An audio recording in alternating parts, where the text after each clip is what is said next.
It is 4 p.m. We're really developing news. And the stories behind the headlines. This is Storycon. I'm Regina Lay. I'm Ed Lingao. The stories we're watching this Monday, November 17.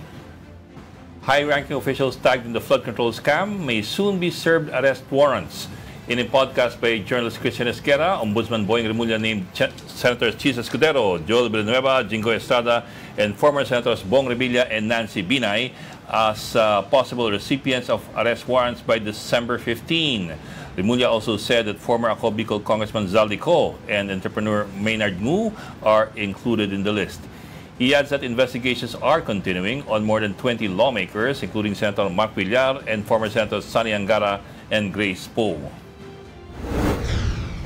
Iglesia ni Cristo insists that its three-day rally is a peaceful demonstration, not a political event. During a speech at the Quirino Grandstand on Sunday, INC General Evangelist Bienvenido Santiago Jr. said that the church does not support any actions that violate the Constitution, including a revolution, a revolutionary government, coup attempts, or a military junta. He stressed that any measures taken must follow legal and peaceful procedures, rejecting violence as a means to resolve issues. Meantime, Interior Secretary John Vic Remulla said the DILG will investigate alleged seditious remarks made at the United People's Initiative rally in Quezon City yesterday.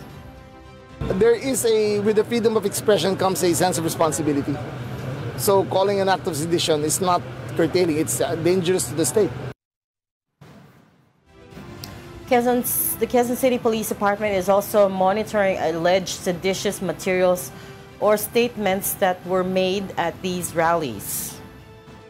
Bawal pa rin po yung mga seditious statements, bawal pa rin po yung marching from kung saan sila kasi kailangan.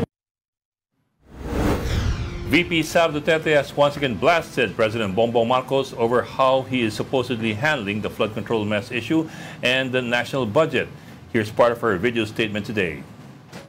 Nauunawaan ko ang galit ng taong bayan dahil nasaksihan ko mismo kung paano minanipula ng House of Representatives ang budget ng Department of Education.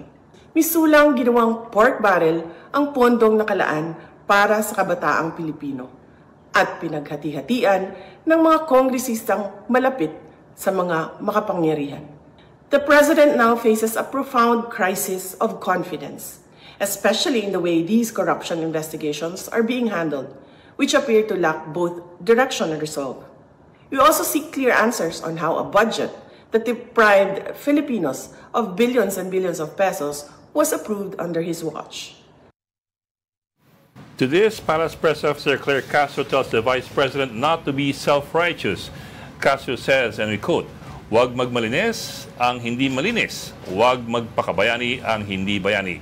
The President's spokesperson says Duterte still has issues to answer for, alleged misuse of confidential funds and ghost students and food packs when she was Secretary of the Department of Education. Castro also reminds the VP that it was President Marcos that exposed anomalies in infrastructure contracts, something his predecessor or the VP's father, Rodrigo Duterte, supposedly failed to do. And joining us via Zoom, I saw Ron's. Okay, boom. We have Raul Llamas all the way from Japan. Hi. Mukhang Long time no see. Mukhang nasa mall ka. Aba, political pundit na nakasulat ah. Because you're abroad, so we have to show you a measure of respect. But that's the only reason. I couldn't follow that logic, but okay. Just because he's abroad, we have to show him a measure of respect? Yeah, he's here. He can, And of course, from the Philippine Star, we've got Editor-in-Chief Ami Pamintuan. Hi, Ami. Hi, everybody. Happy Monday. Happy Monday. Bakit? Bagong gupit si Ed. Ha? Hindi, naligo ako, umurong siya eh. Ganun ba? Ako hindi ko na kinakailangang magpagupit. Si Ronald kasi araw-araw naliligo, kaya nagkaganyan. Joke lang. Ganda naman ang kulay ng damit ni Ami. Ronald. Ganda naman ang kulay ng damit ni Ami, maliwalas. Sa kabila ng nangyayari sa ating politika. Maaliwalas ang damit ni Ami. Medyo mahirap yata Maliwalas yung ba? parehong nasa Zoom sila. No? Bakit hindi tayo nasasabihan ng ganyan? The lines are getting crossed. Ha? Hindi tayo nasasabihan ng ganyan. Na ano? Maliwalas yung dating natin. Maliwalas ba? Mahirap maging maaliwalas ang principal. Excuse me. Okay, doon tayo. Teka lang. Principal, Teka lang, bakit ang ako principal lagi nakasimangot. Ang principal lagi nakasimangot Bakit? yan. Nakakatawa pa ba yung nangyayari ngayon?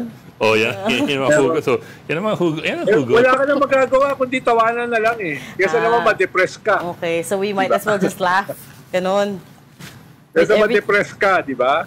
tawa Daming na lang characters tayo. coming out of the woodwork, di ba? Oo nga. Ano ba yan? Oh, teka. Our guest is already here. Wala pa. Yes. Yeah, is he here? Well, no, not yet. Okay. But anyways, so ang daming nga nangyari over the weekend. Oh, okay. I just got the cue. Sorry. So we do have our guest ready.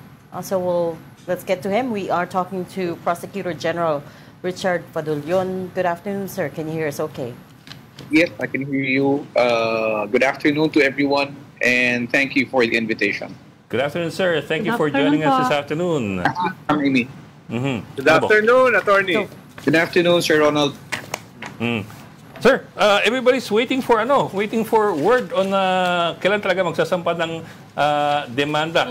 What I understand from your statement nung Friday was that you're looking at 5 cases to be filed possibly by middle of December against DPWH officials.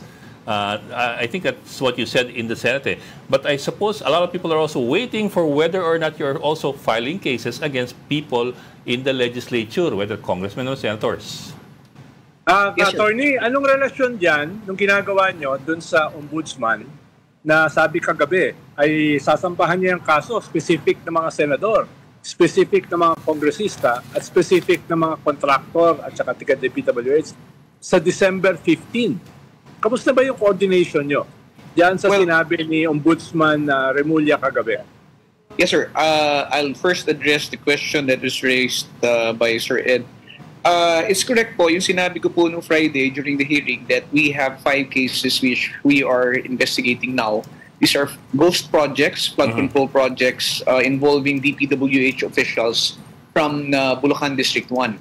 And this is undergoing preliminary investigation right now. Hindi po natin sinasabi na nililimita natin yung ating investigasyon dito lamang sa mga opisyal ng DPWH. Nagkataon lamang po na sa ngayon, wala pa po talagang ebidensya kami na hawak, no, na maglilink doon sa mga proponent from the DPWH officials. We also have to also consider na if you look at the whole story, meron ho talagang involvement yan from down, which is DPWH, from the bidding, all the way up to the proponent. But pag titingnan po rin natin, meron na pong mga offenses or crimes na sa tingin namin ina-consummate even from the level ng DPWH. Kaya inuna na namin isampa ito without prejudice to the results of the evidence gathering that we're doing now insofar as others who are involved. This includes proponents. Doon naman po sa question ni Sir Ronald, we do coordinate with the Office of the Ombudsman. Kaya lamang po, meron po kasing nagpa-file ng kaso directly with the Office of the Ombudsman, katulad po ng ICI, na hindi naman po pinadadaan sa amin. Ang ginagawa po ng Department of Justice, hanggang kaya po at sako po ito ng jurisdiction namin.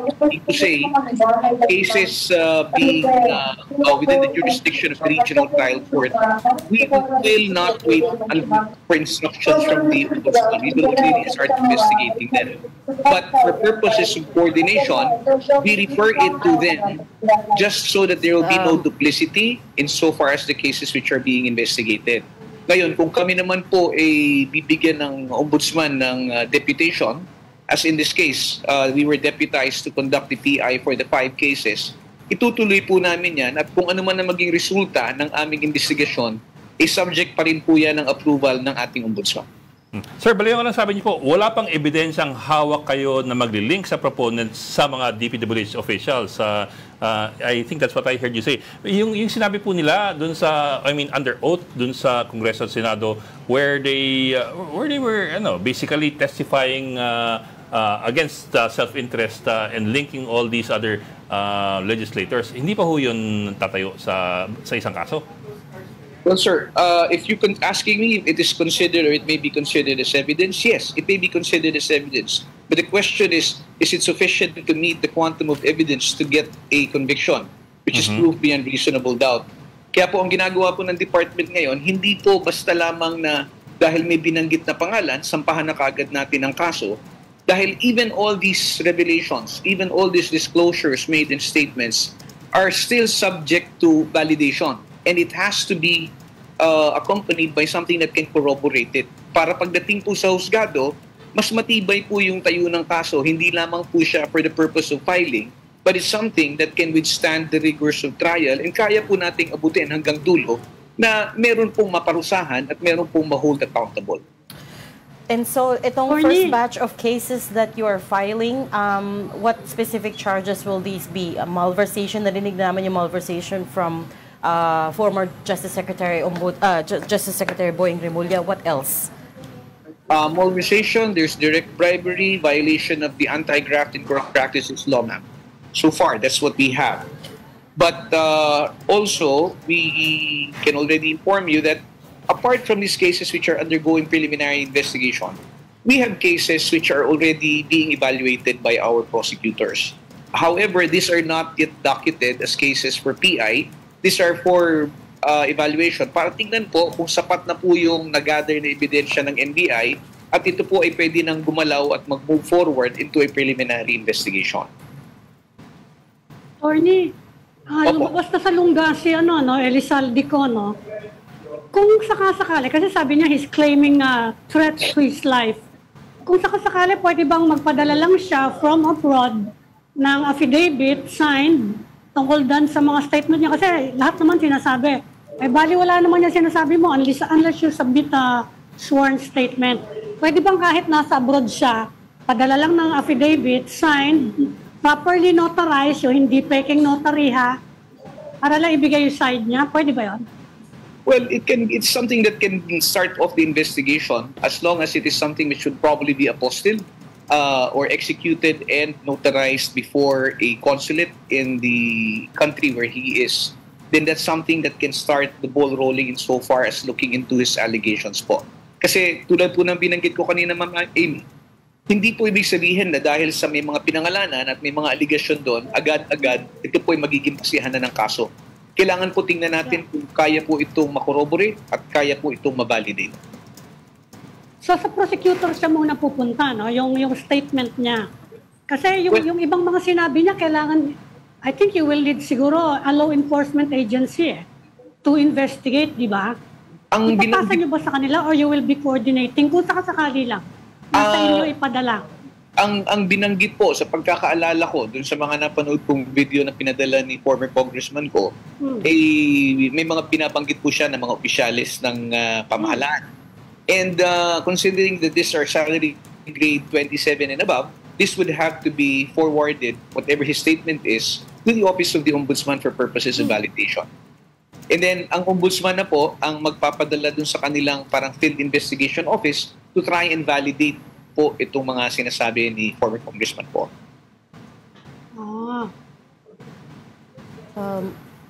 Nakamute ka. Ronald is on mute. Ronald, I think you're on mute. Ronald, nakamute ka. In relation sa sinabi ni Ami, halimbawa pumunta siya sa isang consulate or embassy at doon siya maglalabas, pipirma sa isang sworn testimony. Opo.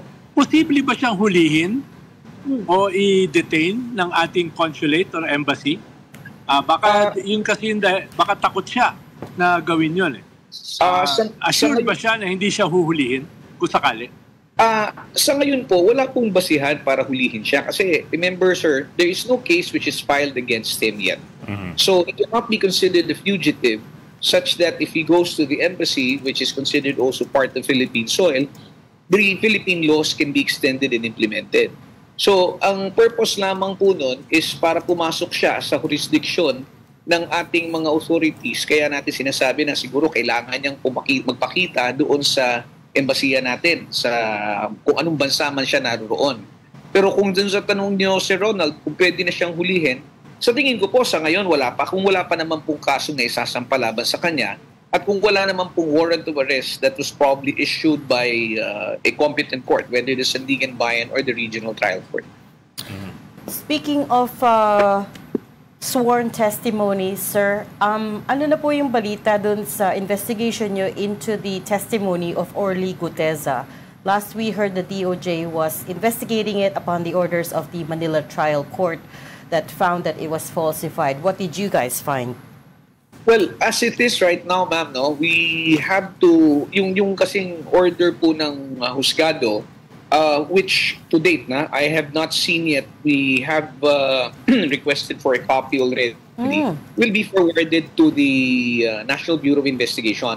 Kasi kailangan pong suriin doon kung ano po ang maaaring isang pangkaso labang doon sa mga tao na most likely nag-falsify noong document na yon.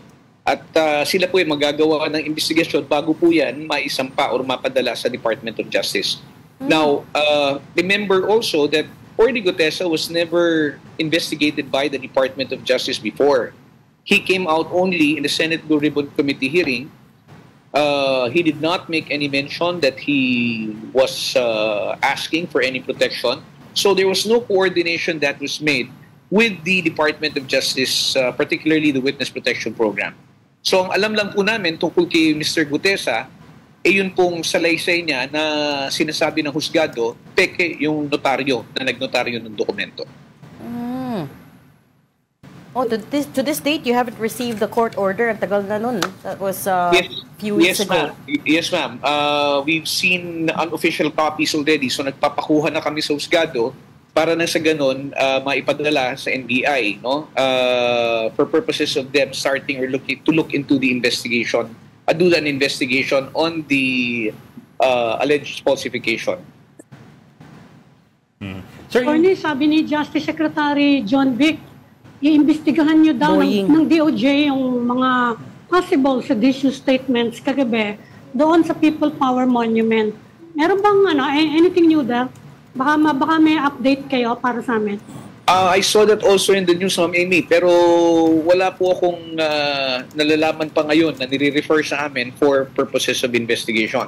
Alam ko po, we did have a coordination meeting with the law enforcement agencies, the PNP, for purposes of preparations for the rallies dahil sa una-una po gusto nating matiyak na tahimik, payapa ang magiging pagpupulong at pagtitipon dahil iniiwasan po natin yung maulit yung nangyari po noong September 21 where there were forces who intervened, no, and caused some trouble. So bago po nangyari yung rally nitong INC ay nagpatupad na po ng nagpulong nga po kami at pinababantayan lang namin, pinasisiguro namin na maging payapa yung rally. Now, as far as monitoring the statements, I think that's part of law enforcement duties or law enforcement responsibility na kung sakasakali po sa tingin nila, meron po silang basihan para magsampa ng kaso sa amin, amin naman pong titingnan nito at susuriin bago tayo magdesisyon kung meron po talaga may sasampang kaso sa husgado. Pero sir, as the country's chief prosecutor, can you tell us in simple layman's language, ano yung mga elements that would constitute sedition? Article 139. Pero, exactly what are we looking at? Ano yung what would tick the boxes? Well, if you have statements which would try to induce the public to rise up against government, to take arms against government, and probably to take measures, to overthrow the government or unseat the government, I think this would fall under that category and would be basis for the possible filing of cases for sedition. Yes, sir. Or sedition. I asked that kasi so far, what we've heard mostly so far are, people calling for people in government to resign. Yes. Would that fall under sedition or inciting to sedition? Sa akin po, sa pananaw ko, sir, hindi pa naman siya papatak doon sa punto na tawag nito. Tumultuous, yes, so, kasi pagpapahayag po ng kanilang opinion, pagpapahayag po ng kanilang mga hinaing, At titingnan din po kasi natin, ano bang pinanggagalingan itong mga binibitawang salita nitong mga tao nito. Well, sabi nga natin, ito po ay dala ng galit at probably dissatisfaction with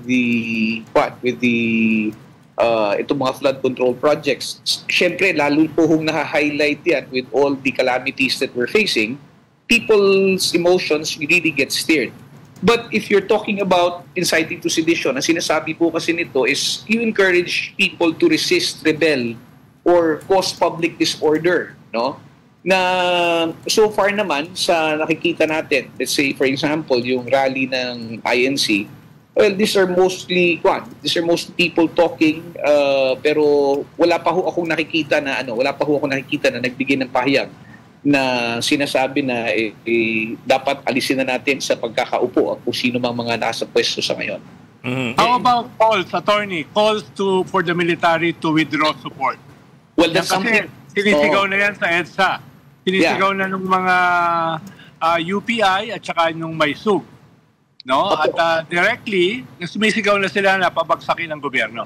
Well, in that instance, that's a different story altogether, Sir Ronald. Kasi, syempre, yung ganyan, alam natin na the head of the military is the president, being the commander-in-chief.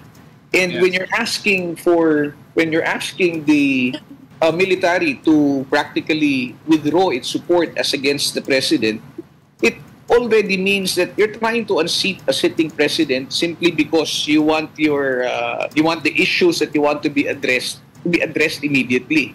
So, yung sa tingin ko, sa pananaw ko, yung ganung klaseng mga aksyon na tinatawagan yung military at sinasabi na i-withdraw yung support, that is a more serious pronouncement than any speech which is given just because galit yung tao or mas maang loob sa mga nangyayari sa ngayon. Pero sir, just calling on the military to withdraw support, that to you is already bordering on inciting to sedition? Is that already a tumultuous uprising that would be chaotic? Kasi ang mangyayari po niyan is when you encourage others through words, through writings, no, to rebel against or cause public disorder. What will happen if, for example, the military withdraws its support from the sitting government? Hindi ho ba magkakagulo yan? Para mo nang sinasabi na tanggalin mo na yung suporta mo dyan sa nakaupong mga opisyal dahil sa hindi na namin gusto yung kanilang ginagawa at kailangan po silang ma-unseat. All I'm saying is that this is a more serious call than people just making speeches or ranting or talking about the ongoing disappointments as a result of the flood control projects. Kasi it stirs hatred already. It stirs hatred in the eyes of the people who are in attendance in these rallies, sir. And sir. Pero sir, at the very least, sir, what actions or what elements would tick the boxes and be actionable as far as the prosecution service is concerned? Well, ang tawag nito, kung halimbawa pong hindi na po napapayagan or for example, government is no longer allowed to perform the functions that it's supposed to perform on a daily basis, that's one matter that we have to look into. If people already try to instigate others to start public disorder, that's something also that should be looked into and should be strongly considered. And, well, yun na nga, kung halimbawang sinasabi natin yung maliban sa mga chance, I think those two are the ones which would be considered something which is more serious than any other allegation or any other chance which would be made.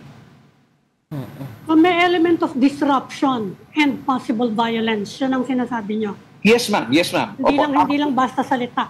Hindi lang po basta salita, Ma'am Amy, kasi tawag nito, this has to be coupled with this has to be coupled also with overt acts, no, which can be the basis for whatever criminal action that may be filed. Okay. Isa na lang, pahabol ko lang, attorney. Kumusta yung mga iniimbestigahan ninyong mga local officials na umalis sa Pilipinas noong panahon ni Tino sa Kauwan? Any update them, di ba? May balak daw kayong, kayo ba nag-handle nun? Baka may balak daw kayo na filean yun eh. Are you referring to the officials who were out of the country or flew out of the country? Yes, so sa inyo naka-refer yun? May any update on that? Hindi po. This is a pronouncement made by the DILG Secretary, ma'am. Yeah, kasi, DILG, oo. Opo. Kasi tinitingnan po dyan yung possible administrative Pero hindi pinasa sa DOJ yun? Kung administrative lamang po ang kanilang tinitingnan, then it will have to be the DILG that will handle that. Pero kung meron po itong kaakibat na sabihin nating violation ng probably revised penal code, then yan po ay ma-refer po sa prosecution office. Oh, okay. So wala sa DOJ ha? Wala pa sa DOJ? Wala pa po. We just heard the calls and I think DILG is continuously doing its investigations as far as those who left the country po. Okay. Sir, konting review lang sir, para lang klaro, tama ho ba yung paghihibay ng jurisdiction ninyo versus the ombudsman is yung salary grade 27? Yun ho ba yung cut-off?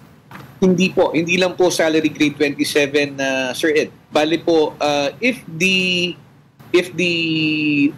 party who is being charged is salary grade 27 and above, if the offense is committed in relation to the performance of his functions, and if the case is among those cognizable by the Sandigan Bayan, dapat po sa ombudsman po yan.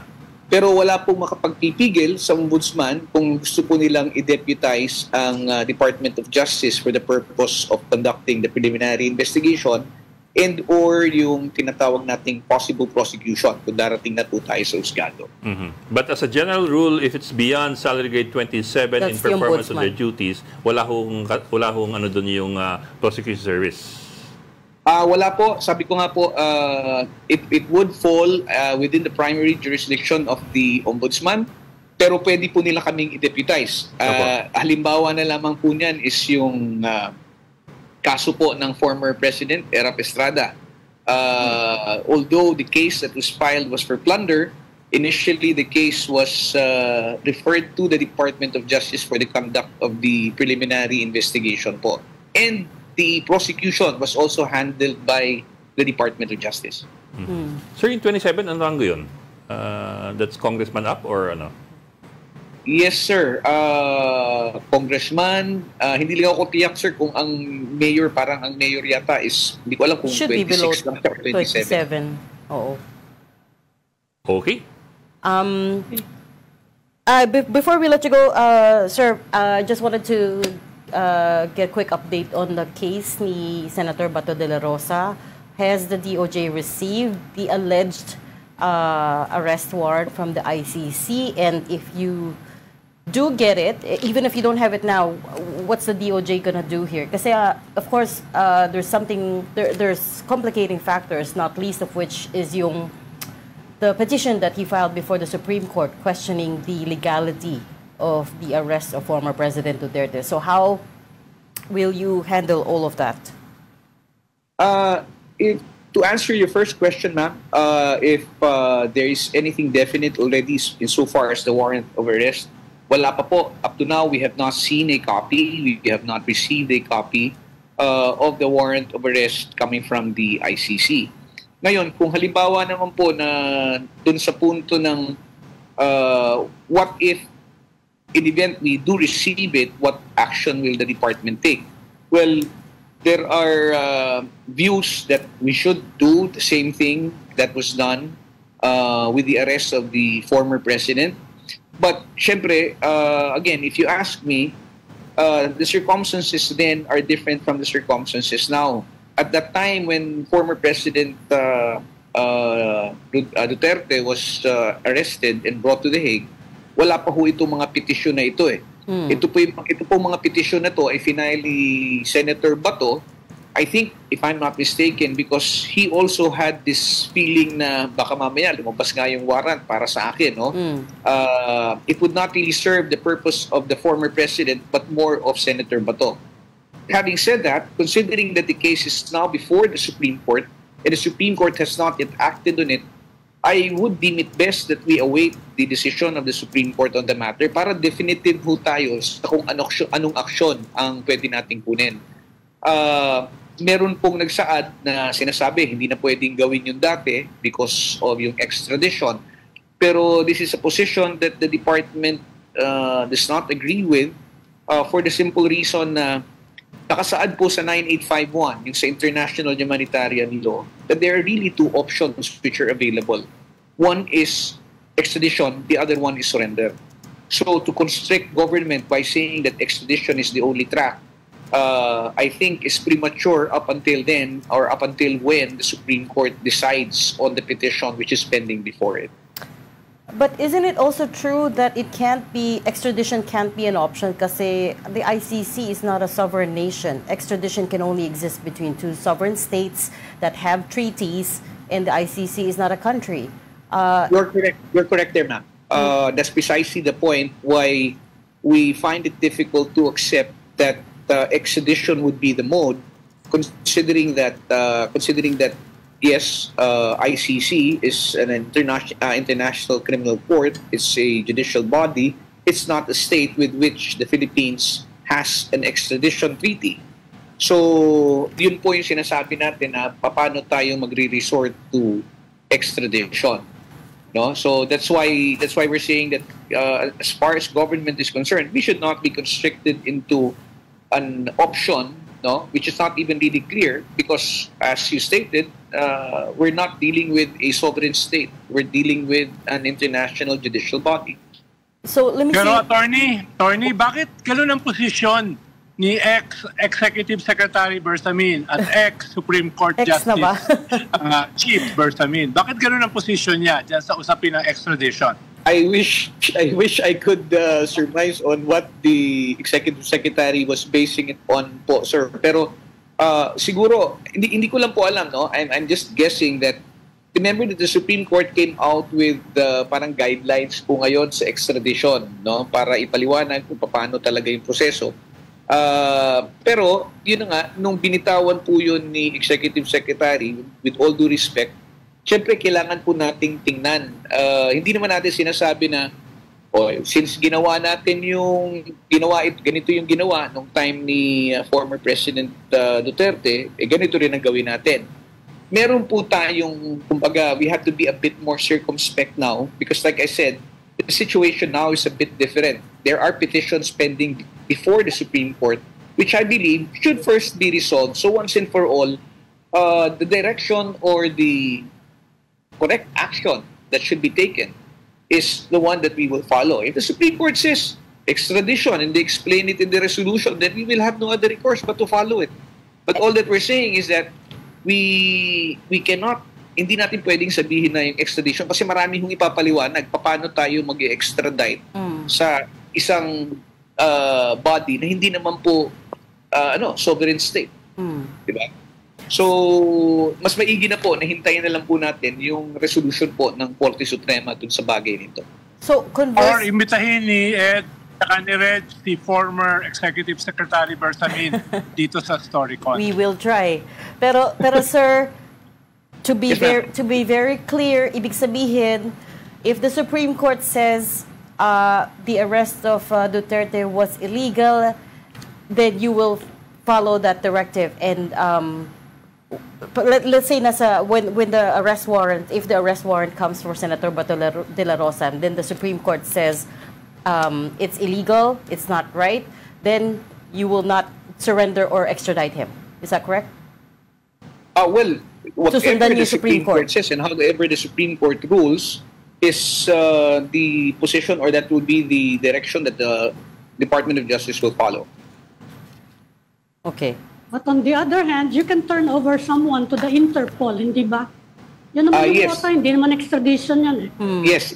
Kaya nga po, Ma'am Amy, yung sinasabi ko kanina na, di ba, extradition versus surrender, there is this matter about Interpol, no? Na kahit paano pang sabihin natin, there is this principle of comity and reciprocity. Yes, we are a member. Where, since we are members of an international community, we do have international obligations and responsibilities that we have to perform. So, hindi po natin pwedeng baliwalain yun. Otherwise, ang mangyayari po niyan, pag meron po tayong hihilingin na tayo naman po ang humingi, baka sabihin sa atin bakit namin ipagkakaloob sa inyo kayo hindi nyo kinikilala yung inyong mga obligasyon sa ilalim ng tawag nito, ng international agreements natin.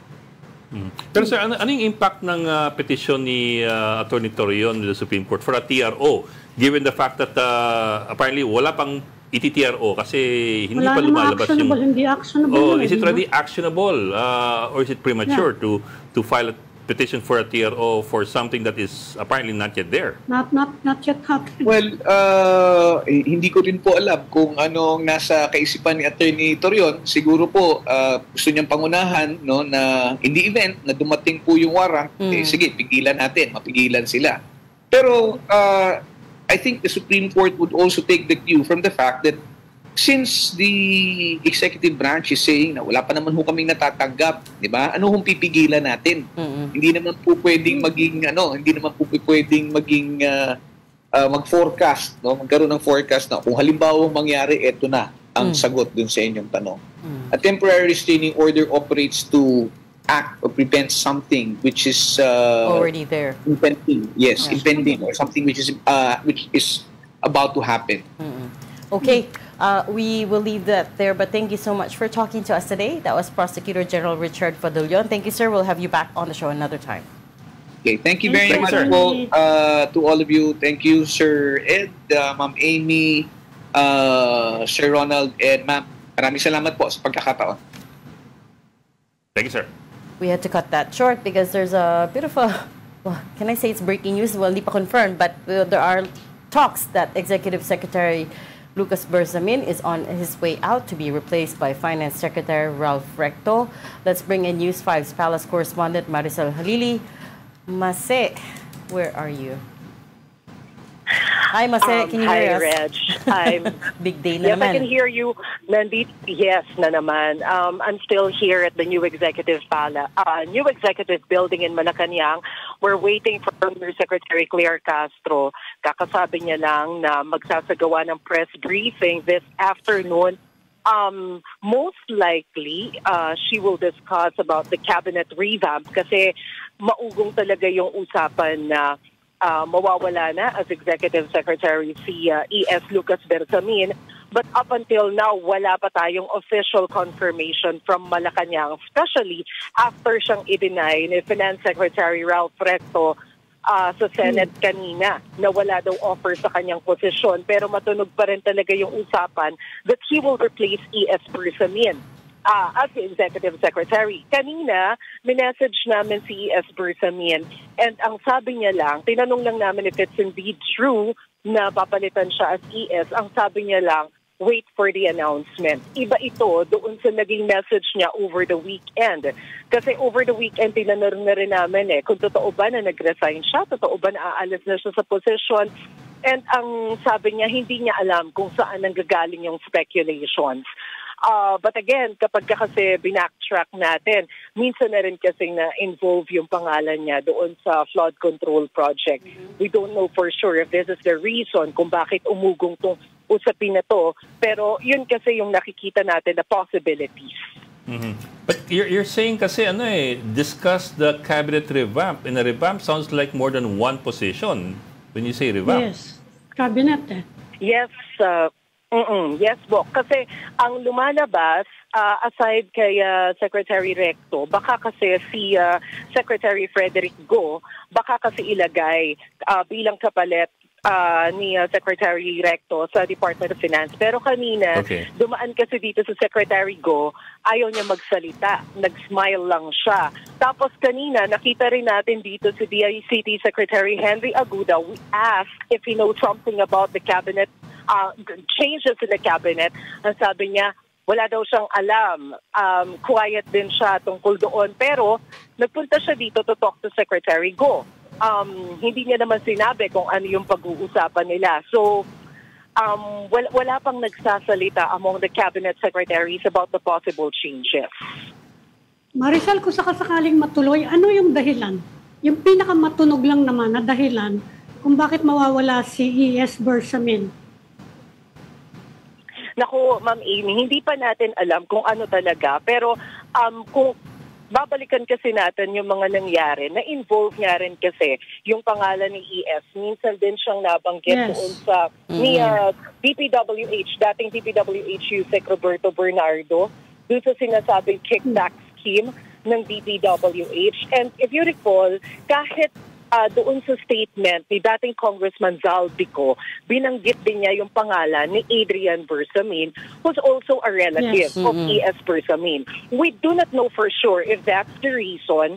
So hihintayin natin kung ano yung magiging official announcement ni Yusek Claire Castro pagdating niya dito. Pero yun kasi yung naririnig natin recently na mga issues na pwedeng maging questionable kay ES. I remember it was Roberto Bernardo who first dropped the name of the ES Bersamin in the Senate Blue Ribbon Committee hearings. Pero kayo, Mase, you guys in the Malacanang press corps, did this catch you by surprise too or matagal na rin may usap-usap dyan? Actually, hindi na kami nagugulat kasi medyo matagal na rin namin naririnig na magkakaroon ng changes. And if you recall kasi, Reg, before pa pumutok tong issue on flood control project, sinabi na rin naman kasi ni PBBM na merong mga evaluation ng performance ng mga cabinet secretaries. So kung matatandaan natin, sunod-sunod din naman yung naging evaluation noon, nagkaroon din ng changes. And kahit nung mismong evaluation pa lamang yung issue natin, pagdating doon sa performance ng cabinet, lumabas na rin yung pangalan ni ES Bersamin sa isa sa mga papalitan, even before the flood control issue. So, etong usapin na to na baka magkaroon ng changes, hindi na siya surprising, especially yung nangyari kay BIR Commissioner Lumagi na out of the blue, bigla na lang napalitan na hindi man lang natin narinig na merong ganun palang plano. So, dahil nakita natin yung trend ng administration na ginagawa nila yon, hindi na rin kami na-surprise kung magkakaroon man ng changes.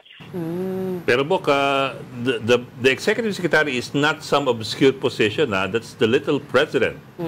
He handles a day-to-day of essentially the highest for the president. The highest unelected position. Oh, he signs for the president. Pero medyo tumagal-tagal na nga si Bersamin dyan. Si Vic Rodriguez, gaano katagal? Bagay. Ilang buwan lang tanggal ka agad eh.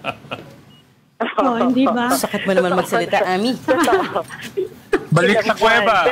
Exactly. Palagay ko mas marami alam si Ronald kung bakit nangyayari. Ronald, baka may chismis ka dyan. Feeling ko mas marami mukhang alam awil ka to pa. May decision na napalitan si Executive Secretary Bersamin. Yeah. At mukhang today napalitan na siya. Kaya nga tawag ko sa kanya kanina, di ba, former? Kaya nga, XX na nga siya. But Ronald, what are you hearing? At yan, kahapon pa lang. X-rated. Kahapon pa lang, nagsabi na si ES Bersamin na hindi siya nag-resign. So hindi siya nag-resign? In just a few hours, nagbago na. Hintayin na lang daw yung announcement. So, hindi mo naman kinakailangan ng 1 + 1 = 2. Diba? So, pwede lang magbigay ng educated guess. Teka lang, Ronald. Mase, you were saying something. Patapusin muna natin si Mase before she goes and covers Yusek Castro. Hindi, sige. We're just waiting for Undersecretary Claire Castro and we'll wait for the official announcement para maibato ko rin agad sa inyo. Okay. Okay. Thank you for your that update. Marisol Halili reporting live from Malacanang. Anyways, Ronald, sige, go back. Anong dahilan? Is it because of the flood control case where he's being implicated by Bernardo? Walang sasabihin na dahilan ng Malacanang. Yeah. But what do you know? Unless nasa kuweba tayo lahat. Oo nga, so anong narinig mo sa labas ng kuweba? Ano nga lang, oo. Hindi, sinabi naman ni Mase yung dalawang basic na posibleng dahilan. Yung implication na siya ay na-link dito sa corruption issues, sa flood control, tsaka sa infrastructure. Pero yung desisyon na siya ay palitan ay mukhang nangyari even before the testimony of Zaldico. So hindi yung testimony ni Zaldico ang naging major reason bakit siya ay pinalitan. Ikalawa, baka yun ang mas major din yung trabaho niya as Executive Secretary. The Executive Secretary is the linchpin of government. Siya yung nagtatahe, nag-oversight sa lahat ng departamento. Ibig sabihin, kung may problema ang gobyerno, na definitely may problema ang gobyerno ngayon, siya yung unang mabiblame. Diba? Siya yung unang masisisi. At siya rin ang crisis manager ng presidente. Mukhang yung crisis hindi nawawala. Kaya talagang masisisi siya. At kung may crisis, usually ang response dyan ay isang cabinet revamp. No? Kung hindi nyo makakalimutan, early this year, dapat may cabinet revamp na. Yung pala, naging cabinet review. No? Sabi nga ni Ami. So, long overdue na yung cabinet revamp na yan. Hindi ko sigurado kung ito ay magiging isang palitan lang na major-major, sabi nga ni Ed, dahil ES yan, or meron pang isa o dalawa pa na makakasama. Well, pero Ronald, kahit si Ralph Recto may controversy eh. He was the biggest defender of the impounding of the savings quote-unquote ng mga GOCCs including PhilHealth. Siya yung circular na yun eh. Tapos defender ng Maharlika. I mean, in fact, kasama nga siya doon sa mga nababalita no, na matatanggal din, remember? At ang ipapalit natin si Frederick Go. Yes, kaya nga tumaas yung kilay ng iba. Bakit siya yung ipinalit? Yeah. Diba? Hindi ko naman pinapalit, ikaw naman. pero baka kasi hindi ganun kalalim yung kaban ng pagkukuhanan eh. No?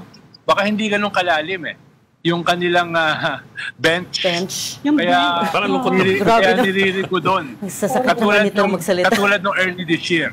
Diba? Niliriko doon lang eh. Yung cabinet revamp. Yun nga. That's what I was gonna say. Medyo it's all the same names.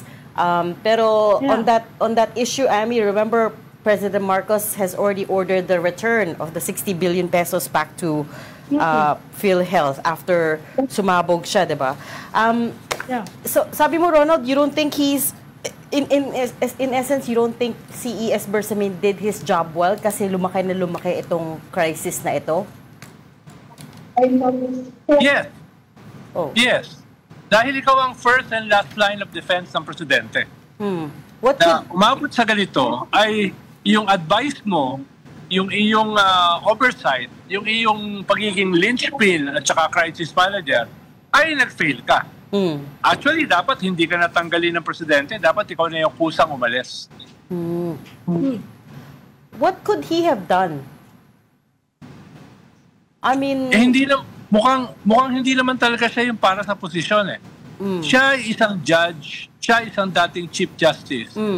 Yung skill set mo ay medyo hindi para dyan sa Executive Secretary, who is the lethal president, who is the administrator of government.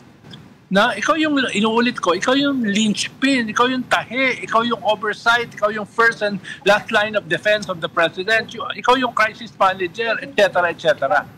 Mukhang hindi naman yun ang skill set talaga from the very start ni ES Bersamin, maliban sa siya ay tiga Norte at siya ay merong stature as former Chief Justice. Pero hindi naman yun ang kailangan mo as ES eh. Diba? Dapat ikaw yung nag-organize ng team. Ikaw yung humahataw sa bawat departamento pag hindi nagpe-perform, di ba? Kung halimbawa si Secretary Bonoan ay may problema, dapat ikaw yung kandyan, ikaw yung whip. No? Ikaw yung pipingot sa tenga. Oo. No? I remember pinag-usapan natin dito yan dati, yung role ng whip and how crucial it is. Yes. Isa pang unexplained, yung tinatanong ko kay Reg last week, bakit tinanggal si Lumagi? Baka may chismis ka rin dyan, Ronald. Bakit biglang nawala yung BIR chief? Yoko na magsalita eh. Miss the word. Mahirap magsalita. Tinatanong ko si Reg kasi business ang mga contact na eh. Mahirap baka ikaw may chismis ka rin. Baka may nasagasaan daw. Tama ba, Ronald? Parang hindi naman, Reg. Hindi naman? Parang mas kwan yan eh. Negosasyon. Baka mas bahagi yan ng negosasyon. Hula ko lang ha. Hula lang. Ginagawa ko lang naman ang huhula eh. No? Quid pro quo for something. Ano yung something? Hindi ako may sabi niya. Si Ami may sabi niya. So ibig sabihin, saan siya pupunta? Where is he going next? Si Jun Lumagi. Hindi ako nagsabi niya. Si Ami nagsabi na quid pro quo ha. Ini-inter ko lang sa'yo, from the heckler. Baka ayan. baka marami pang quid pro quo. Oo nga. Ayan Bago mag-Christmas bago magkakulungan ng tao. Oo, marami pang quid pro quo dahil parang pa naman na-diffuse yung present crisis. Teka. Diba? Ganun na ba kasigurado yun na diffusing present crisis? Well, kung ang posisyon ng Iglesia ni Cristo ay no to military junta, no to resign. But that's what they're saying. That's what they're saying publicly. No to extra constitutional efforts to bring down the president. Yes to the rule of law, etc., etc. Parang parang si Ed Lingaw yung nagsasalita So kung ganun ang posisyon ng INC, medyo significant element ng crisis ay medyo na-diffuse. Hindi ko sinasabi na diffuse na yung buong crisis. No? Lalo na kanina nag-English na si Vice President Sara Duterte. Ibig sabihin, as far as the Vice President is concerned, meron pa rin crisis. Diba? Pero yung kanilang main force, yung Iglesia ni Cristo, ganyan na yung tono, medyo malaki yung nawala sa kanila. But what are the chances? Tinaboy nga sila kahapon Oh, yeah. Dun sa Luneta. Ano yung kwento sila doon? sa Liwasang Bonifacio. Ano kwento Dun sila doon? nagmukmok. At ngayon, nasa EDSA shrine sila. Medyo may significant na nangyayari behind the scenes. Hindi, major yan. Hindi yan maliit na bagay. So ano nga yung nangyayari behind the scenes? Kwento mo sa amin. Hindi, yung in front of the scene na lang. Na mukhang nag-split na sila sa kanilang political positioning. Oo nga, it's that was pretty short-lived, no? Parang diba? parang kailan lang when they said they were coming together. So hindi sila nagkasundo in terms of objectives. Mukhang yung sa Luneta ngayon, mag-holding hand sila at kakanta sila ng Kumbaya. Pero what's interesting with Luneta now is that at least as of last night, they were announcing that more than 100 buses were still coming in last night. So they were, at least that's what they say. They're expecting to get a bigger crowd today and possibly tomorrow. They're trying to grow down the crowd. Siyempre, dahil bayad na yung mga truck na yan Bayad na yung mga pagkain, diba? Tuloy mo na. At makakatulong yan sa whatever negotiations yung gusto mo. It's leverage. Kung meron kang bigger crowd, no? Ay panyan, that's political capital, no? Bahala na kayo kung anong iisipin nyo. Nabanata lang ako kagabi dyan kahapon dyan, nakita niyo ba yun? No? May gustong maglamas ng mukha ko At like, yan sa Luneta? Hindi narinig. Ha? Okay, pero what are the chances, and here I'm just speculating, but what are the chances that the declarations that they want everything to be within constitutional bounds, and that's only for public consumption? Yan naman ang sinabi nila even before the rally was staged. Ang problema mo, they were emphasizing it. Ang problema mo, Ed, yung isang grupo nagsisigaw na ng ibagsak. Yung isang grupo, nagsisigaw na ng withdrawal of support. Diba? Dapat kapartner mo yan. Diyan. Kung magkaiba kayo ng message, lalo na dahil pinaalis sila kahapon, major I guess that's a bigger message. Hindi yun public lang. No? Hindi yun public for public consumption lang. Diba? Okay. That was a pretty big blow. No? So, whether that will last up to 2028 is a different thing. Dahil mukhang itong crisis na ito ay magpapatuloy until una, maraming mapakulong. Ikalawa, magkaroon ng reform system. No? Ikatlo, mag-improve yung ating economy. Dahil mabuho yung ating economy at this point. Diba? Yes. So, lahat yan ay interrelated. Oo. What about yung sagutan ni Senators was it Bato de la Rosa and Kiko Pangilinan about kung nasaan na yung kakampings ngayon and why they're quiet? What did you think of that? Mukhang hindi naman sila quiet. Ang daming ang interview, ang daming ang statement nila. Ang malinaw sa kanila, katulad ng posisyon ng Catholic Church, ng CBCP, no? Yan yung sinasabi ng mga kakampings. na kailangan itong outrage sa corruption ipagpatuloy.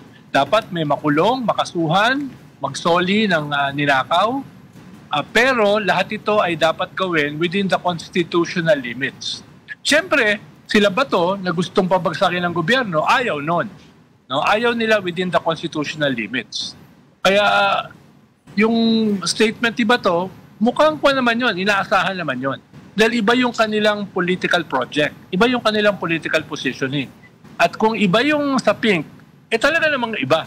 Ang problema ng Pink, pag nagkapareho sila ng posisyon kay Bato, malaki yung kanilang problema. Kaya maganda rin yun na magkaiba.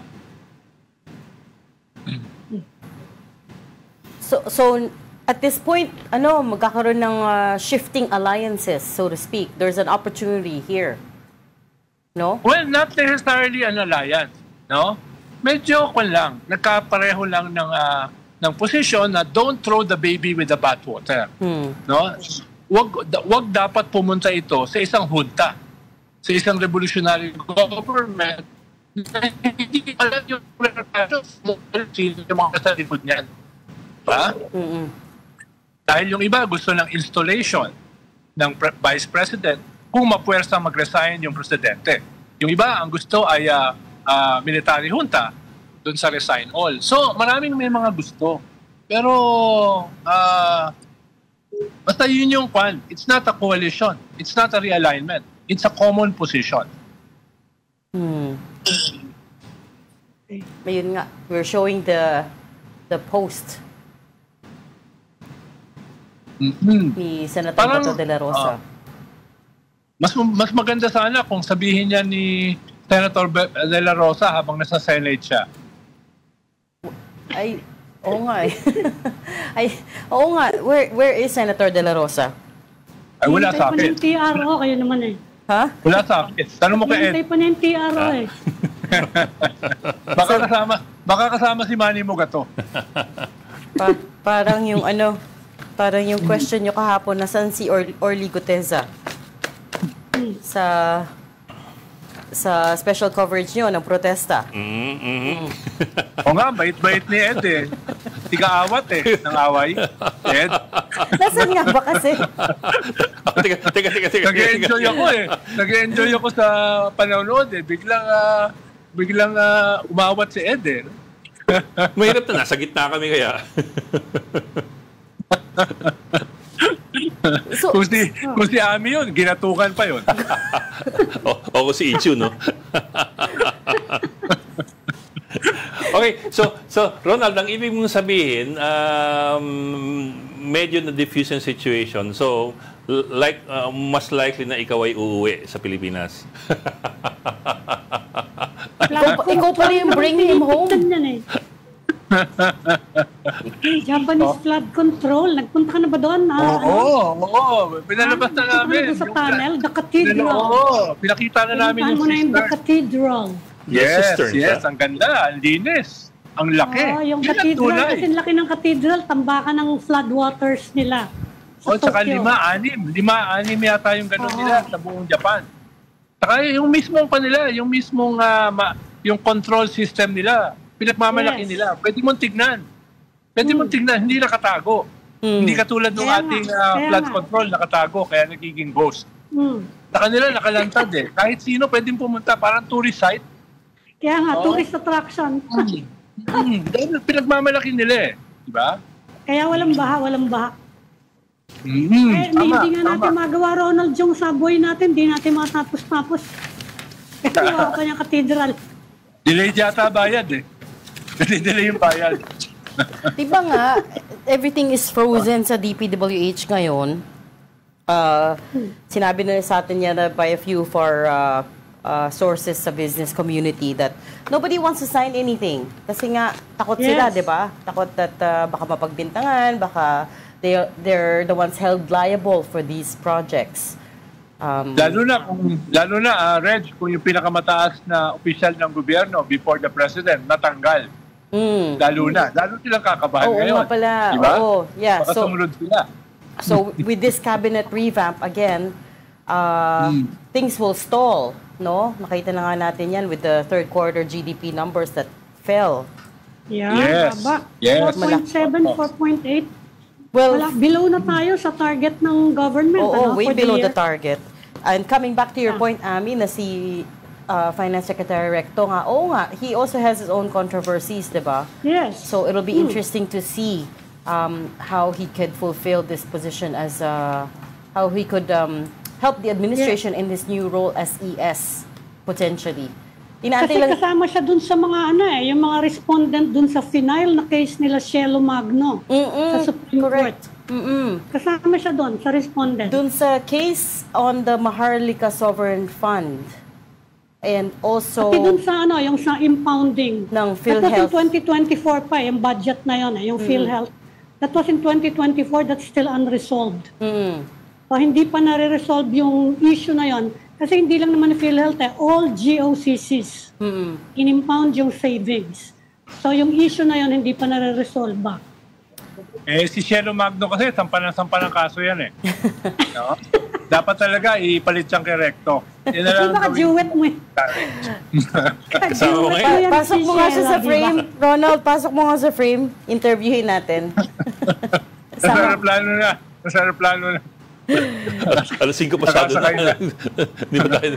No, because we're waiting for the press conference sa Malacanang ngayon. Okay. Dahil we expect that they will announce nga that ES Bersamin is being replaced by Finance Secretary Ralph Recto. This is file, no? Na-announce na dito sa Storycon.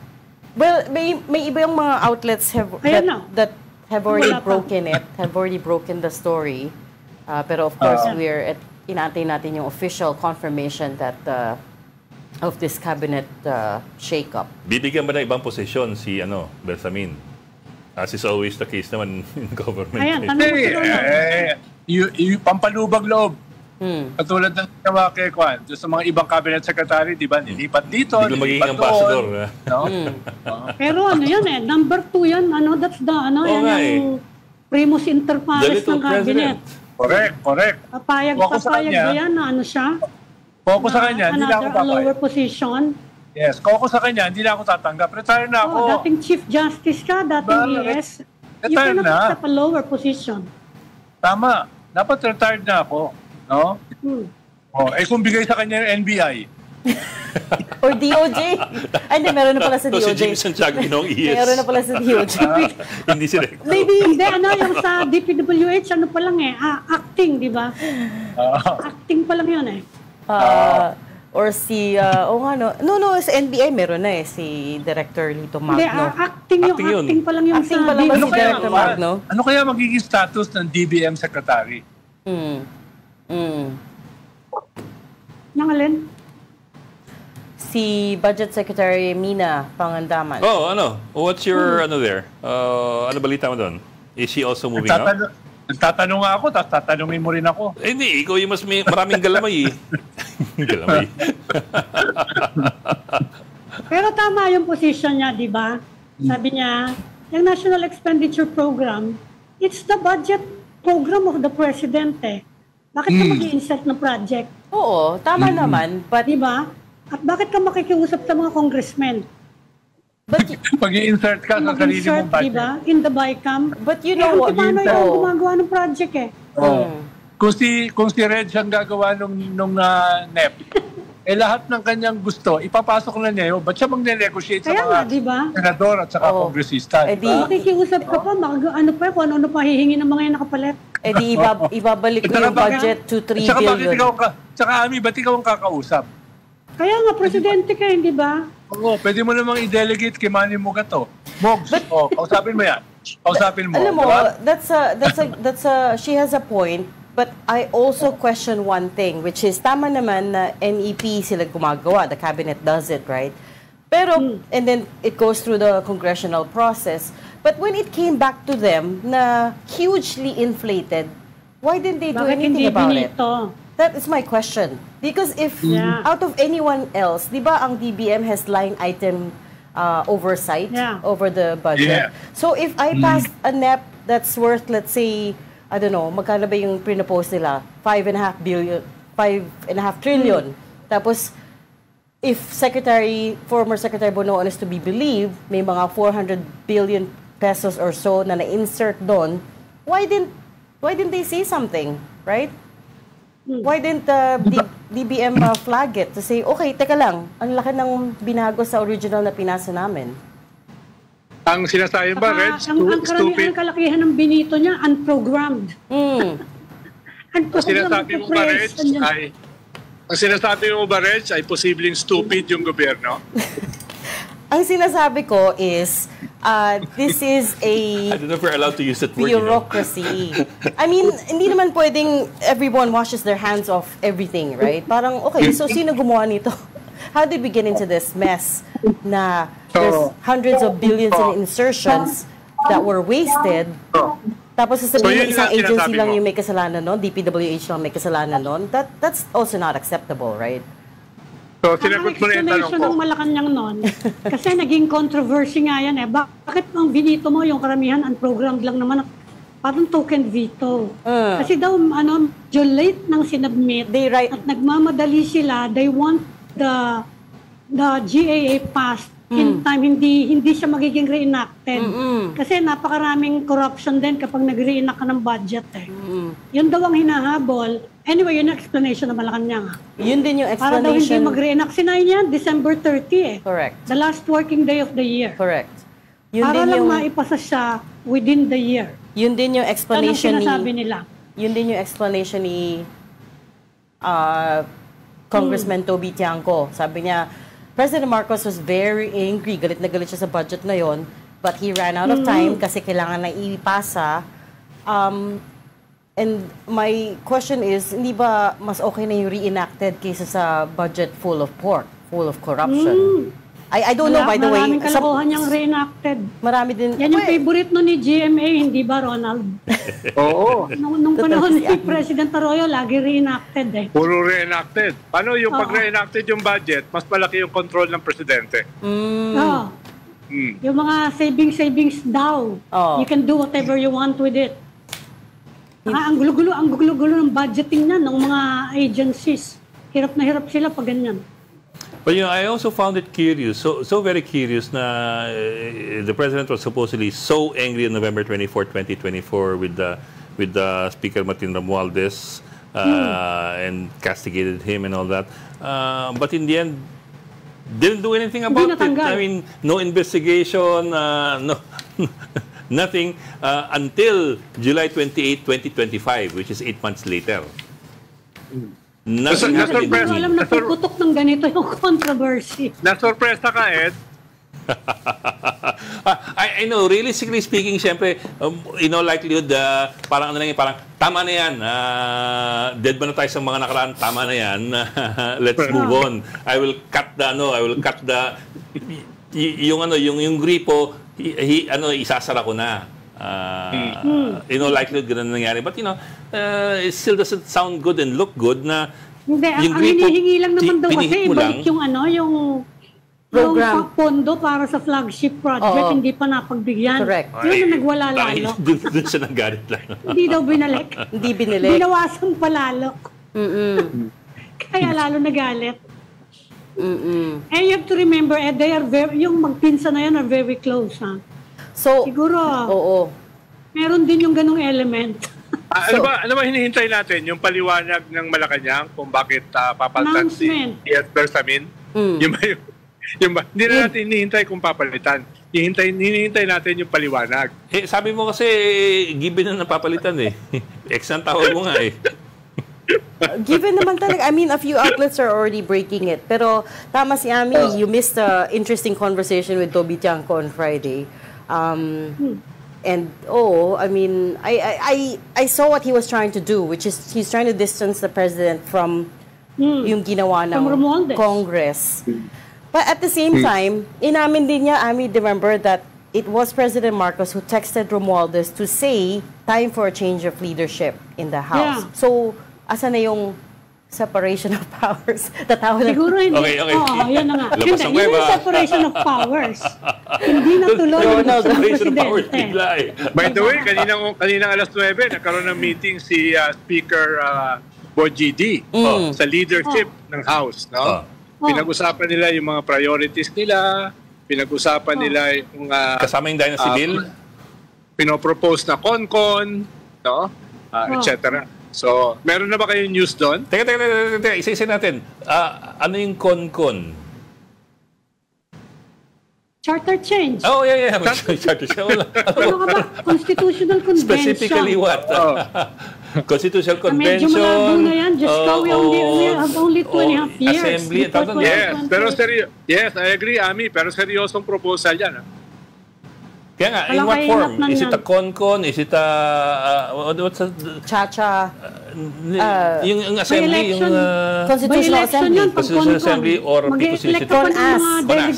CONAS. Sa gulo ng mundo ngayon, mag-elect ka ng delegate dyan. So, una, gagawa ka ng batas para sa CONCON. Yeah. Ikalawa, pag meron ng batas, magkakampanya para sa CONCON. Halimbawa, ano bang i-elect mo? By district? By province? No? Yan yung lalagay sa batas, no? Tapos magkakaroon ka ng eleksyon sa CONCON. Tapos yung ma-elect, gagawa sila ng bagong konstitusyon, di ba? At pagkatapos nila makagawa ng bagong konstitusyon, di natin alam kung ilang buwan yan, ay magkakaroon ng kampanya para sa isang plebiscito. Yes.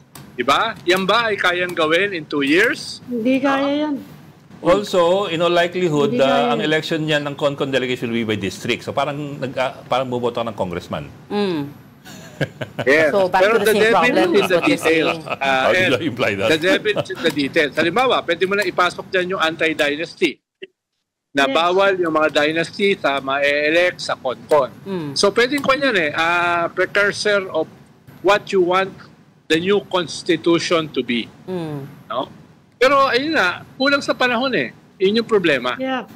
At magulo. Magulo yung sitwasyon natin ngayon. Pero teka, ano nga napag-usapan kanina? So ano nang pagkasunduan? Malay ko, nandito ako sa Japan So binigay mo lang sa aming agenda, ganun. Kasama yung anti-political dynasty bill. Magtrabaho naman kayo. Hindi, remember, nagtawag na si Bo GD last week on his colleagues to support anti-dynasty legislation. Tama. Diba? Naging issue yun na for the first time susuportahan ng speaker yung despite his dynasty. Oo. Kaya nga sinasabi paano nilang gagawin yan without going through charter change. Kaya nga sinasabi ng iba ay baka makasagabal itong CONCON doon sa proposal na anti-dynasty. Oo, yun ang sinasabi naman ng iba. Nakita nyo naman yung press con kanina ng House, di ba? House leadership. Nag-press con sila no? Na practically throwing Saldico under the bus. No? Press con nila kanina. President Ferdinand R. Marcos Jr. has formally accepted the recommendations of Executive Secretary and Department of Budget and Management Secretary Amena Pangandaman. Both officials respectfully offered and tendered their resignations out of delicadeza after their departments were mentioned in allegations related to the flood control anomaly currently under investigation, and in recognition of the responsibility to allow the administration to address the matter appropriately. The President conveys his deep appreciation to Executive Secretary Bersamin for his steady leadership at the helm of the Office of the Executive Secretary. A former Chief Justice, E.S. Bersamin brought to Malacanang decades of legal wisdom, calm stewardship, and a deep respect for institution building. His contributions remain part of the foundation on which continuing reforms stand. The President likewise extends his sincere gratitude to Secretary Pangandaman, whose work at DBM strengthened the government's fiscal management, guided the timely passage of national budgets, and ensured that social programs and frontline services were funded and delivered. To ensure continuity and enforce the administration's governance agenda, President Marcos has appointed Department of Finance Secretary Ralph Recto as the new Executive Secretary. Secretary Recto's long record in economic policy making, fiscal legislation, and national planning positions positions him well to oversee the day-to-day operations of government and coordinate the implementation of high-impact programs. The President has also appointed Office of the Special Assistant to the President for Investment and Economic Affairs, Secretary Frederick Go, as the new Secretary of Finance. Secretary Go has played a central role in advancing investments, strengthening investor confidence, and aligning economic initiatives across agencies. He will now oversee the country's fiscal direction and the implementation of the administration's economic agenda. The Department of Budget and Management will now be led by Undersecretary Rolando U. Toledo, who has been designated as officer in charge. As head of the Budget Preparation and Execution Group, OIC Toledo brings extensive technical expertise in national budgeting, fiscal transparency, and budget execution. His designation ensures uninterrupted operations as the government prepares for the rollout of next year's budget, ongoing recovery efforts in disaster-affected regions, and the continued funding of social and economic programs. These leadership changes reinforce the President's commitment to strengthening institutions, improving coordination across government, and keeping the administration focused on delivering stability, opportunity, and security to Filipino families. The Office of the President assures the public that all agencies will continue to operate without interruption and with the same commitment to effective governance and public service. Yan po ang anunsyo sa araw na ito. First question mula kay Ace Romero, Philippine Star. Yusek, may we know who will replace Secretary Go? Sa ngayon po, ang position po ay vacant. Wala pa po. Vacant pa po mismo yung position. Wala pa po na i-appoint. Next question mula kay Maricel Halili, TV5. Kung wala pong SAP, how will it affect the system or especially the sector of finance, economy? Since si Secretary Go naman po ay i-assign na secretary sa Department of Finance, hindi naman po magiging kawalan dahil nanggaling naman po siya sa nasabing ahensya at ito po ay mapagtutulong-tulungan. Ma'am, paglilinaw lamang po. Did the President ask ES and DBM Secretary to resign or did they voluntarily file their resignation? Voluntarily filed their resignations. Thank you, Yusek. Next question mula kay Ivan Mayrina, GMA News. Nabanggit niyo po the secretaries submitted or tendered their resignations out of delikadesa para po maimbestigahan ang dapat imbestigahan after they were mentioned dito po sa flood control anomaly. Alam ko po sinabi ng Pangulo he doesn't want to dignify the accusations made by former Congressman Zaldico, pero hindi ho may kakaila na seryosong aligasyon ito at may mga nagdududa kung hindi man naniniwala. Paano ho balak mag-proceed ng Pangulo moving forward from this? Hindi po natin masasabi na ang mga aligasyon ni Zaldico ay seryoso. Makikita po natin sa kanyang mga sinabi at sa mga pictures na kanyang pinakita. Pero kung ano man ang kanyang mga nasabi, ay maaaring ito ang nagbigay ng dahilan para sa dalawang mga magigiting nating mga secretaries na sila mismo ang voluntaryong mag-resign sa kanilang posisyon para mabigyan daan ang malalimang pag-iimbestiga sa mga maanumalyang flood control projects. Ang sabi po ng Pangulo, walang exempted sa investigasyon. Does that statement also apply to him? Of course, wala naman talagang dapat na exempt. Pero ang Pangulo, alam niya po ang kanyang ginagawa, alam niya po kung bakit niya pinaimbestigahan at pinangunahan ang malalimang pag-iimbestiga na ito. So, ibig sabihin po, kung siya mismo ang nag-utos na mag-imbestiga, alam po natin na malinis ang kanyang hangarin at gusto niya talagang masawata ang korupsyon. Sunod na tanong mula kay Tristan Nadalo, Newswatch Plus. Hi, Yusek. Good evening po. Yusek, sabi niyo po may nag-resign si Secretary Bersamin and Amena Pangandaman.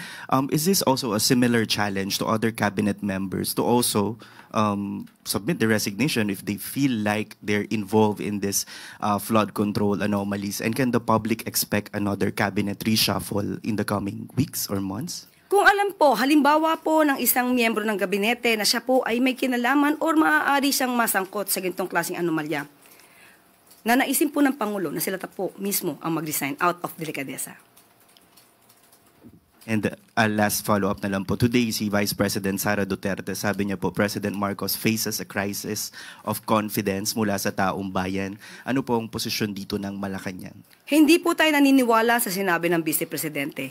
Ang Pangulo, uulit-ulitin natin na siya po ang nagpaumpisa ng pag-iimbestiga na ito. Noon pa po ay marami ng anomalya. Since 2020, sinabi na po natin na marami na pong ghost projects pero wala pong ganitong klaseng pag-iimbestigang nangyari. Hindi inalintana ng Pangulo na kung sa panahon niya ito maimbestigahan, wala siyang magagawa kundi pa imbestigahan to para sa taong bayan. So kung sino man yung nagsasabing walang trust and confidence, siguro siya po mismo ang maglahad kung mayroon siyang nakakaharap na anomalya patungkol sa mga korupsyon, sa ghost students, ghost food packs, na kinapalooban or kinasangkutan ng DBM, or rather DepEd, sa kanyang pamumuno, dapat manguna po siya sa kanyang pagpapaliwanag kung siya po ay naniniwala sa transparency and accountability. So sinabi po natin, huwag magmalinis ang hindi malinis at huwag magpakabayani ang hindi bayani. Sunod na tanong mula kay Ivy Reyes, Bilyonaryo. Yusek, good afternoon. Na-mention din po yung anak ng pamangkin ni E.S. Bersamin in the same statement that prompted their resignation. Have we heard from Yusek Adrian from PLLO? Wala pa po tayo nadidinig mula kay Yusek Adrian Bersamin, pero siya po ay nag-deny na po ng mga pagbibintang at akusasyon sa kanya. So hintayin na lamang po natin kung meron pa po siyang maia-announce. And may we know if my replacement na po si former Chief Presidential Legal Counsel Enrile? Wala pa po sa ngayon. Next question mula kay Katrina Domingo, ABS-CBN. Good afternoon, ma'am. Since we're on the topic of a cabinet reshuffle or changes in the cabinet, bakit po naalis sa pwesto ang BIR commissioner last week? Well, lahat ng po ng kabinete ay they are serving at the pleasure of the President. So, President's prerogative po ito. And why was the President not pleased with his performance as BIR chief? Was it related to the flood control projects or was it a entirely separate issue? Wala po masasabi patungkol po dyan. Ay malamang lamang po ay kinakailangan lang po magbago ng liderato para mas maging maganda pa ang magiging trabaho at outcome or magiging resulta ng BIR. Sunod na tanong mula kay Christian Yusores, DZMM. Ma'am, since na-mention po yung si Undersecretary Adrian Bersamin, is he still with the PLLO? Hanggang ngayon po ay parte po siya ng departamento. Thank you. Katrina Domingo.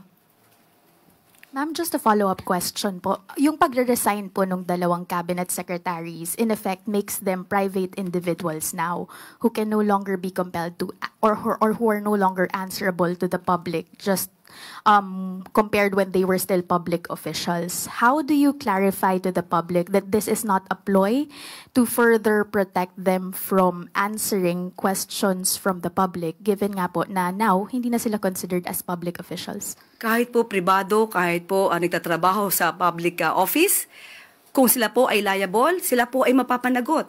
Nandiyan naman po yung mga contractors natin, sila naman po ay mga pribadong tao, pero bakit po sila ay napapanagot sa ngayon? So, hindi po ibig sabihin ng kanila pag-resign ay hindi sila makakasuhan kung sila po ay dapat na managot. Maraming salamat, MPC. Yusek Claire. Maraming salamat. Hanggang sa muli, magandang araw para sa bagong Pilipinas.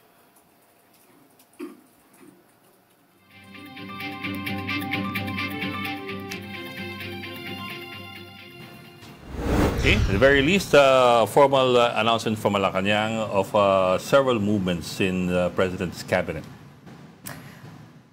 Executive Secretary Lucas Bersamin has been replaced by Finance Secretary Ralph Recto. We expected that because there were talks earlier today, pero the one that was a bit of a surprise was Budget Secretary Amina Pangandaman, who will now be replaced by Special Assistant to the President for Economic Affairs Secretary Frederick Go. Walang papalit kay Secretary Go in his current position at this point. I think Pangandaman sorry. by an OIC Undersecretary Rolando Toledo. Correct. Sorry. Of the Budget Preparation Execution. Budget has no secretary at the moment. Merong OIC, who is a USEC Rolando Toledo. And then si Secretary Go will go to the Finance Department. Finance Department. And Go's position will be vacant for now. Si Mr. Llamas, parang kakaibang ngisi kanina parang nakascoop ka. Hindi na pag-usapan naman natin kanina yung DBM ng konti. Konti lang. Ang bilis Hindi naman siya totally surprising. Yes, pero we were just talking about it. Biglang may action na. No. But yun nga, I mean,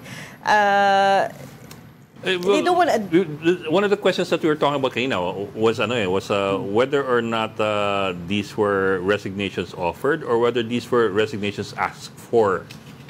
In short, tanggapin nyo na yung sinabi ng Malacanang. That they voluntarily resigned. Oo. Huwag nyo na kontrahin. We're not contradicting. We're just wondering lang. Hindi, kasi I'll tell you why, Ronald. Kasi we've seen this game before, okay? So for example, they weren't asked to resign. No. For example, okay na yun. For example, when Zaldico stepped down as appropriations chair of the House, and we were asking everyone, lahat ng reporters, hinahabol yung mga executives saying, was this a resignation or was he fired? And they kept saying, no, he resigned for health reasons. Tapos, balikan mo yung coverage at that time. The palace at that time also said, no, we had no hand in it. That's Congress's business, right? We don't meddle in their separation affairs. May separation of powers. Fast forward to now. Parang bumalik na naman kayo ng kuweba. Nakalabas na nga kayo eh. Ako talaga, no? I keep going back to the cave. In this country, nobody's ever fired, apparently. Nakalabas na nga kayo ng kuweba, babalik pa kayo. Masaya sa kuweba. It's very peaceful. But anyway, as far as Malacanang is concerned, Malacanang's announcement is concerned, they stepped down, they offered the resignations out of delicadeza because they were linked to the flood control controversy, which is bedeviling the government right now. So it was a delicadeza thing. Pero ang curious nun is si Secretary Mina was primarily name-dropped by Zaldico. Right? Throughout the course of this investigation, yes, na may mention sometimes yung role ng Budget Department, but the only person that I know so far that has singled her out is Zaldico, who said that she was the one who called him and asked for those insertions. So parang na-link din siya indirectly. Oh, indirectly. Ni Bernardo to someone close to her. Yun ba yung si Yusek Trig V ba yun?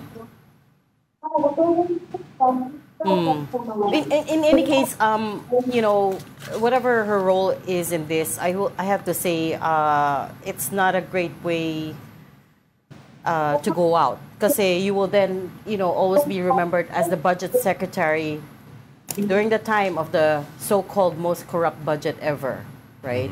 So it's not a resigned voluntarily, but by implication was eased out of office. And at the same time, well, Malacanang says that this is out of delicadeza, but at the same time, the resignations do not preclude the possibility, if at all, of filing of charges in the future. That they may also be investigated.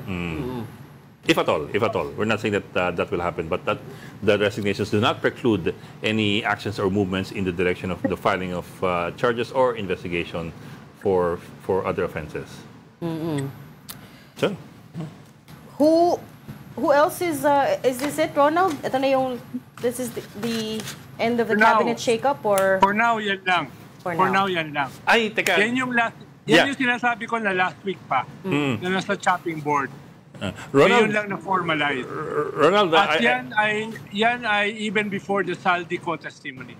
Okay. But the timing, I suppose, is also interesting in that it's coming in at on day 2 of the Iglesia rally. I was about to ask you if there's any, if the timing has anything to do with trying to release pressure or let off steam from the pressure being exerted on government by other groups like the Iglesia ni Cristo. Siyempre, wala. Why did I ask you? But you know what I mean, di ba? Is the timing... Hindi ko alam what you meant. Is this a way to soothe, to ease tensions a little bit? You know, let a little steam out of the pot. Sabi ko kanina, Reg, Ed, kung merong crisis, isa sa pag-diffuse ng crisis is a cabinet revamp. Yeah. Kung ikaw ay sanay sa gobyerno, yan yung usual na recourse. No? Siyempre, maraming paliwanag dyan kung bakit, etc. No? Pero alam niyo naman kung anong dahilan. Sabay ngiti. Kita mo to. I also remember, yung cabinet revamp na pala ni Cory Aquino because of the crisis involving the military versus the leftists in her cabinet. So, yeah, to diffuse tensions and to head off a crisis, the default is to revamp the cabinet. Correct. Sabay ngiti. We'll see if it works. Oh, sige. We'll see if it works. Day 2 pa lang naman ng rally yun, but we'll end the show right there. Tapos na yung rally. Tapos na yun. Okay, it's coming down now. Okay. Yeah. Okay, thank you for joining StoryCon today, Ronald Llamas. Mr. Llamas, domo arigato for your time. Arigato. Nainiwan kami. Left us for Japan. Wala na rin si Ami. Wala na rin si Ami. Okay, maraming salamat pa rin kay Ami. Join us. Ito yung headline ng Philippine Star. Join us again, of course, tomorrow 4 p.m. for StoryCon. I'm Regina Lane. I'm Ed Lingao, kapatid. We are One News, all sides, all the time. This is the Story Conference Group or the StoryCon Group.